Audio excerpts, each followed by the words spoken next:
Ito po, meron tayo ditong yung paraan ko mga boss, paraan ko ng paggawa ng upper na platino. So, ito may mga nagawa na ako dito, kaya nito. So, napitpit ko na yan mga boss. Ngayon, papakita ko mga boss kung paano ko siya i-process. Paano yung pagpitpit ko, kasi may dalawa pa. May dalawa pa akong hindi nagagawa. Halos nagawa ko na itong mga to. So, may mga process pa to. Kailangan pa itong mag-grind, kailangan pang matabas para pumorma. So, ito mga boss, papakita ko dito kung paano ko siya gawin. So, hanggang sa matapos. Itong isa, hindi pa to napitpit mga boss. So, gagawin natin para makita ninyo yung paraan ko. Sana siguro naman makatulong mga boss sa mga nagdi-DIY. So, yun, ito, pipit-pitin lang natin ito mga boss. Itong part na to, medyo mas makapal kaysa dito. So, mas manipis sa part na to kaysa dito. Ayan o.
Ayan, so pansin nyo mga boss, makapal dito, papanipis papunta doon. Yan. So, ang next na step natin dito is tabasin lang natin to para pantay itong side niya. Para naman maporma. So, markahan natin mga boss. Tansyahin nyo na kung kayo lang, kung pang sarili lang naman mga boss, tansyahin nyo na. Tansyahin nyo na siya. Ayan o. Kabila.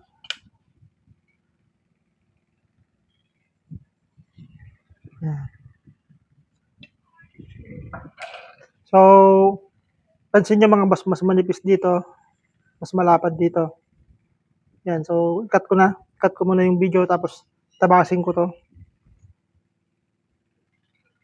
So ito, ginamitan natin siya ng vice grip mga boss kasi mainit pag tinatabas. Ayan no, natabas na natin.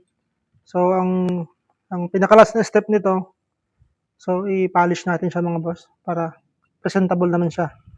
So meron tayo dito. Flap disc.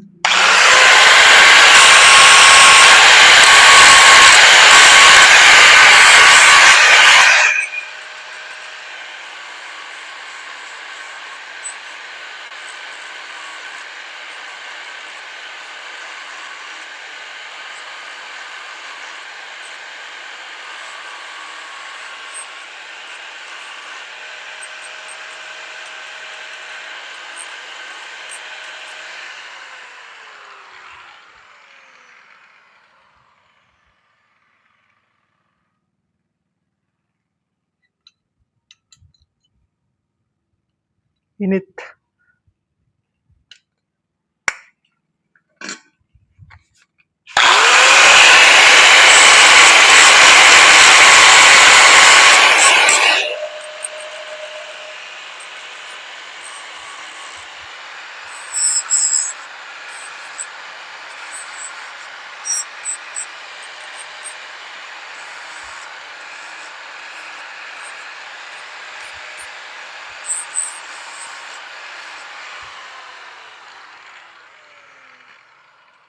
Ito lang mga boss.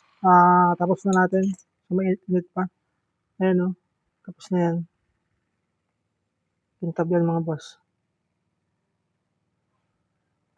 Hindi niya ma-focus. Pero ito, okay na siya mga bossing. Yan.